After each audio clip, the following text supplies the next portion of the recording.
अस्सलाम वालेकुम नाज़रीन, मैं हूं शेख रहमत अली, आप देख रहे हैं क्राइम टुडे न्यूज़। नाज़रीन, आखिरकार पुलिस ने 4 कातिलों को किया गिरफ्तार। शेख सईद बावजीर के कत्ल के केस में कई नाम आ रहे थे और कई लोग इज्जतदार लोगों के भी नाम ले रहे थे और कुछ वीडियो बावजीर ने भी बनाई थी और उसी वीडियो को भी वायरल कर रहे थे। लेकिन आखिरकार पुलिस ने 4 लोगों को गिरफ्तार किया और ये 4 में से 2 लोग जो जलपल्ली म्यूनसिपल के, उनका एक बेटा चेयरमैन है और उनके जो वालिद है वो लीडर हैं, यानी अहमद सादी, अब्दुल्ला सादी, ये लोग भी इसमें मुलविस थे और ये लोगों को भी गिरफ्तार कर लिया गया है। जुमला 4 लोगों को गिरफ्तार कर लिया गया है, जबकि 2 लोग अभी भी फरार हैं।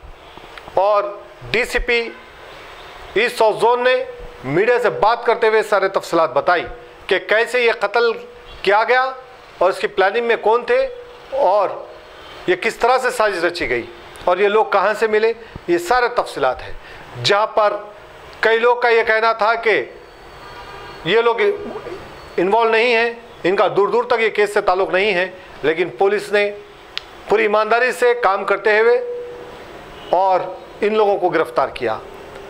जिसके पास पावर है वो ये सोचना चाहिए कि उसका पावर को गलत इस्तेमाल ना करे, क्योंकि अवाम ने उनको इख्तिदार दिया है, पावर दिया है, उसका गलत इस्तेमाल ना करे, वरना ऐसी हालत हो जाएगी। जहाँ पर जलपल्ली म्यूनसिपल इलाके में चेयरमैन थे, अवाम के मसलों को हल करना छोड़कर इस तरह की गुंडागर्दी करना, इस तरह से लोगों को परेशान करना, इस तरह से लोगों को सताना, ये ठीक बात नहीं।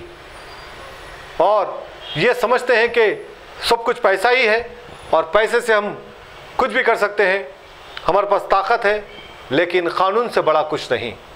ये समझ लेना चाहिए उन लोग जो ये समझते हैं कि पैसा ही सब कुछ है, ये हमारे पास ताकत है। ये सारी चीज़ें ख़त्म हो जाएगी। अगर हम माजी में देखेंगे तो कई ऐसी बड़ी ताकतें, कई ऐसी बड़ी बादशाहत जो थी, सारे के सारे लोग ख़त्म हो गए। वक्त आने पर कोई उनको नहीं पहचाना। आज जिस तरह से बावजीर का कत्ल हुआ है और जिस तरह से ये लोग कोशिश करे हैं, लेकिन पुलिस ने ये साबित कर दिया कि वो रियल तेलंगाना हैदराबाद की पुलिस है और उन्होंने किसी से भी कॉम्प्रोमाइज़ नहीं की, किसी बात पर कॉम्प्रोमाइज़ नहीं की। वो पूरी ईमानदारी से काम किया और उसका नतीजा ये है कि जलपल्ली के चेयरमैन और उनके वालिद दोनों गिरफ्तार हो गए हैं। ऐसे लोगों की वजह से मजलिस इत्तेहादुल मुस्लिमीन पार्टी का नाम भी बदनाम हो रहा है। कुछ ऐसे लोग हैं जो जमात के आड़ में हर वो गलत धंधा करते हैं, चाहे वो फाइनेंस, मिट्टी का कारोबार हो या ज़मीनात का कारोबार हो, लोगों को डराना धमकाना हो, इस तरह के बड़े पैमाने पर एक धंधा चल रहा है और पीछे पार्टी का बैनर लगा हुआ है। इसकी आड़ में इस तरह का काम चल रहा है। पार्टी के जिम्मेदारों को चाहिए कि ऐसे लोगों पर कार्रवाई करें जो मिट्टी और गलत कारोबार करते हैं, लोगों के ज़मीनात कब्जे करते हैं, लोगों को डराते धमकाते हैं, एक किस्म की गुंडागर्दी करते हैं। उसका नतीजा ये है कि आज ये लोग की हालत ये हो गई, अहमद सादी और अब्दुल्ला सादी की। और अगर आप लोग नहीं सुधरेंगे तो आने वाला वक्त आपके लिए भी भयानक हो सकता है। इसलिए कि हमारे इस मुल्क में डॉक्टर BR अम्बेडकर का कानून है। उन्होंने जो कानून को बनाया, आम आदमी के हाथ में वो ताकत दी है और यही वजह है कि आज हमारा संविधान जिंदा है और इसको मिटाने की कई लोगों ने कोशिश की, लेकिन वो नाकाम हुए हैं। हमारे इस मुल्क में कानून से बड़ा कुछ नहीं।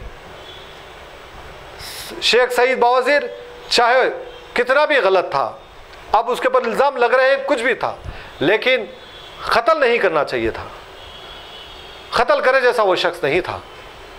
जिस तरह से कत्ल कर दिया गया है, जिस तरह से कत्ल की प्लानिंग की गई है, इससे यही साबित होता है कि इनकी सोच कैसी है। बहरहाल ऐसे लोगों के असली जगह सलाखें हैं और ऐसे लोगों के ऊपर और सख्त से सख्त कार्रवाई करनी चाहिए।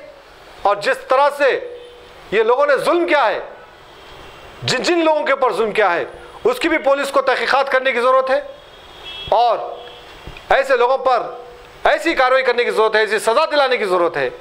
फिर कभी कोई इस तरह से पावर में रहकर कोई मजलूम को, गरीब को इस तरह से उसका कत्ल ना करे। क्या है ये सारा मसला और डीसीपी ने किस तरह से बात की, आइए हम सुनते और समझने की कोशिश करते हैं तकीर रहमान की इस रिपोर्ट। इनका पीछे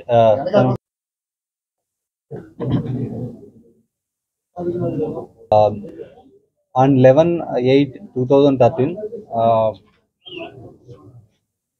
night around 12 o'clock in the midnight we received हमको एक खबर आया कि एक मर्डर हो गया। तो डिसीज्ड का नाम है शेख सईद बिन अब्दुल रहमान बावजीर, एज 27 ईयर्स। तो इसका मर्डर हो गया बोल के हमको एक खबर आया। तुरंत हमारा पुलिस टीम उधर जाके पूरा फॉर्मेलिटीज़ करके क्राइम सीन प्रोटेक्ट करके पूरा एविडेंस कलेक्ट किया है। तो उसके बाद वो डिसीज्ड का फादर से कंप्लेंट लेके इन्वेस्टिगेशन शुरू किया। तो इस इन्वेस्टिगेशन में अक्यूज को ढूंढने के लिए लगभग 8 स्पेशल टीम क्रिएट किया गया है। वो 8 स्पेशल टीम का एफर्ट से आज आपके सामने 4 आदमी को अरेस्ट दिखा रहा है आज। तो इसमें हम लोग पहले 302 केस रजिस्टर किया। उसके बाद हमारा इन्वेस्टिगेशन में क्रिमिनल कॉन्स्पिरेसी का भी सेक्शन ऐड किया है। Now under section 302 120B red with 34 IPC बनलागुड़ा PS में 207/2023 में एक केस बुक किया है। इस केस का डिटेल्स में गया तो हमको ये डिसीज शेख बावजीर और A1 मेन अक्यूज A1 का नाम Ahmed bin Hajeb, age 20 years, washing machine mechanic का काम करता है। तो इन दोनों का 2021 में एक केस में दोनों ने चंचलगुड़ा जेल में मिला है। उस टाइम से इन दोनों का फ्रेंडशिप भी था और इस फ्रेंडशिप कुछ होमोसेक्सुअल काइंड ऑफ रिलेशन भी था। उसके बाद भी इन दोनों बाहर आने के बाद इन दोनों कभी कभी मिलता था। बट डिसीज शेख बावजीर ने सोशल मीडिया में ज़्यादा कहीं चीज़ों में कहीं टॉपिक का ऊपर वीडियोस बना रहा था। तो इसी टाइम पे इसमें अक्यूज A2 अहमद सादी, A3 अब्दुल्ला सादी एंड A4 साले सादी, A5 उमर सादी। इसमें अब्दुल्ला सादी और अहमद सादी ये दोनों, इसमें Abdullah Saadi municipal chairman Jalpally municipality में जलपल्ली म्यूनसिपालिटी का म्यूनसिपल चेयरमैन है। सो जलपल्ली म्यूनसिपालिटी में जो भी इश्यूज हो रहा है, कुछ कई टॉपिक्स का ऊपर ये डिसीज शेख बावजीर ने काफ़ी सारा वीडियोस बनाया है। कई वीडियोस में इसको डिफेम किया गया है और कभी कभी ब्लैकमेल भी किया है। तो इन लोगों को A2 अहमद सादी, A3 अब्दुल्ला सादी और साले सादी, इन तीनों और A5 उमर सादी, इन 3-4 जनों का पर्सनल ग्रजेस था शेख बावजीर का ऊपर। तो एक ग्रजेस से 1-2 बार इसको डिसीज को बुला के बात भी किया गया है और लगभग 9 लाख तक भी दिया है। अभी हमको पता चला कि वो शेख बावजीर ने ब्लैकमेल किया। इसके दौरान ये अक्यूज अहमद सादी और अब्दुल्ला सादी लगभग 6-7 लाख तक पैसा भी दिया है। फिर भी शेख बावजीर ने फिर भी ये सोशल मीडिया में और व्हाट्सएप ग्रुप में बहुत सारे videos against undeveloped activities in Jalpally municipality area, land grabbing का और कुछ और कई और चीज़ों का वीडियोस डाल रहा है और उसको डिफेम कर रहा है। सो इसको हटाने के लिए, इसको सेटल करने के लिए इन्होंने A1 अहमद बिन हजेब को एक टूल जैसा यूज़ किया। बिकॉज ये अहमद बिन हिजाब और शेख बावजीर का रिलेशनशिप था पहले। तो इन दोनों को ऑलरेडी इसको टूल बना के इसके साथ इसका पर्सनल ग्रज सेटल कर सकते बोल के सोच के उमर सादी बोल के, ये दोनों का बीच का रिलेटिव है अहमद सादी फैमिली और अहमद बिन हजब का बीच में उमर सादी बोल के एक रिलेटिव है। उससे इन्होंने एक डील बात करके लगभग 13 लाख का पैसा दे देंगे, हम इसको हटाओ तो इसको मार दिया गया तो आपको 13 लाख दे देंगे बोल के उमर सादी के दौरान they have given assurance to Ahmed bin Hajab. तो अहमद बिन हजब और A6 मोहम्मद अयूब इन दोनों ने तो इसको कैसे मार सकते हैं, जो जैसे कुछ भी सस्पिशियस जैसा नहीं दिखना बोल के इन्होंने क्या किया। एवन अहमद बिन हजब ने एक सईद बोल के एक बच्चा था, बच्चा को लेके उसको डरा के शेख बाउजीर के पास लेके गया है। उस दिन उस रात में वो सऊद को अंदर भेज के और थोड़े देर के बाद जब बावजीर ने एक अच्छा सर्कमस्टांसेस में उस टाइम जिसके पास कुछ नहीं था वो टाइम देख के अहमद बिन हिजाब ने जो ऑलरेडी लेके आया नाइफ लेके आके चिल्ली पाउडर लेके आया, चिल्ली पाउडर स्प्रिंकलिंग करके नाइफ चाकू लेके उसको मार दिया है। उसके बाद जल्दी से जल्दी पूरा अब्सकॉन्डिंग हो गया है और जो क्रिमिनल कॉन्स्पिरेसी में इन्वॉल्व है वो लोग भी जब मर्डर हुआ उस दिन से अब्सकॉन्डिंग में था। तो after all this sensational murder और CP sir has clearly told to go through properly in the evidence and proper investigation के जाने के लिए ऑर्डर दिया गया है। उसके हिसाब से 8 टीम स्पेशल टीम फॉर्म करके कई जगह ढूंढ के अभी 4 आदमी को पकड़ लिया है।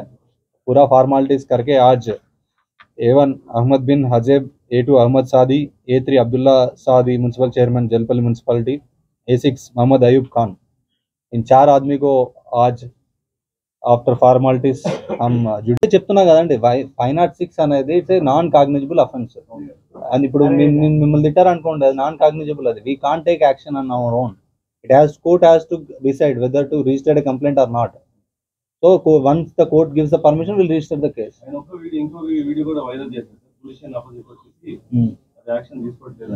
बहुत सारे कई सारे वीडियोस है डेली बहुत सारे लोग आके ऐसे वीडियोस बनाते हैं बट जो जिसमें सब्सटेंस है उसमें जरूर हम एक्शन लेंगे। इसमें सब्सटेंस नहीं है जस्ट सी वही बोल रहा है आपको 506 सेक्शन आप पढ़ लीजिए आपको पता चलेगा 506 में क्या क्या होता है। इतना भी इंटिमिडेशन करो 506 से आता है वो कानून में IPC में इससे ज्यादा सेक्शन नहीं है and 506 is a non-cognizable offense. We cannot take action on our own. What we can do is call them and counsel them. We counseled them. We have called them for bind over also and we have told informally and formally also we registered a case. We have sent a requisition to the court. See, when something is under sub judice, when something is under sub judice, we cannot tell anything. If something we tell, it goes against the investigation.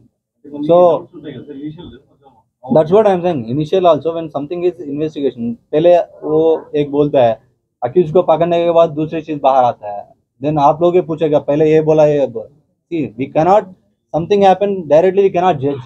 It takes time to establish an evidence. It takes time to bring out the justice. It takes time to bring out the actual truth. Just like that, that's why we did not give any statements. We did not attend any calls because we want to get proper evidence to fix anyone. That's the issue. PD Act का वो अलग तरीका होता है। जब ये normal sections काम नहीं करता है तब PD Act लगाएंगे। पहले तो नॉर्मल सेक्शन में वो रिमांड हो जाएगा उसमें PD Act का बाद में कंप्लेंट करना चाह रहे हैं तो उसका प्रोसेस कैसा रहेगा सर? पहले आके आपको कंप्लेंट करें या फिर कोर्ट का ऑर्डर? आप कंप्लेंट करो, हम कोशिश करेंगे कुछ एक्चुअली सब्सटेंस है तो we will warn them if possible we can if possible we will register a case with the help of court. So कितना टाइम लगेगा एफआईआर होने के लिए कोर्ट से permission? It depends on the gravity. कुछ allegations में कुछ अच्छा खासा information है, if court satisfied they will do. Ahmad bin Hazab is a rowdy shooter from main accused A1 from Bhavanagar police station and the deceased is rowdy shooter in Chandranagota and A2 Ahmad Sadi is rowdy shooter in Chandranagota. We have registered a case already.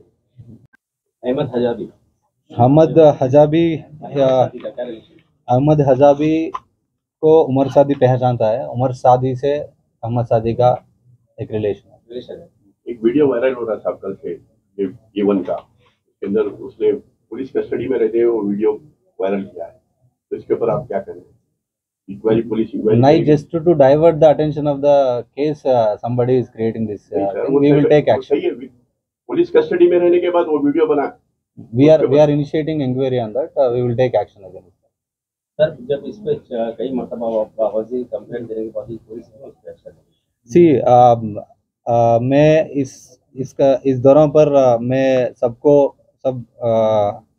लोगों को ये clarify करना चाह रहा है कि बहुत सारे सोशल मीडिया में ऑडियो क्लिप वायरल हो रहा है कि पुलिस वाला एक्शन नहीं लिया बोल के. तो हमारे पास पूरा एविडेंस है. तो जब शेख बावजीर ने हमको कंप्लेंट दिया 27/7/2023 को, उसका कंटेंट्स 506 का कंटेंट्स आता है. 506 IPC is non cognizable.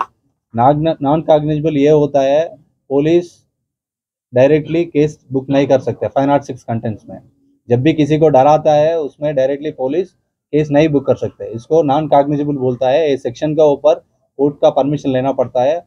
And हमारा लोग तो कंप्लेंट ले लिया, कोर्ट को परमिशन के लिए अप्लाई भी किया.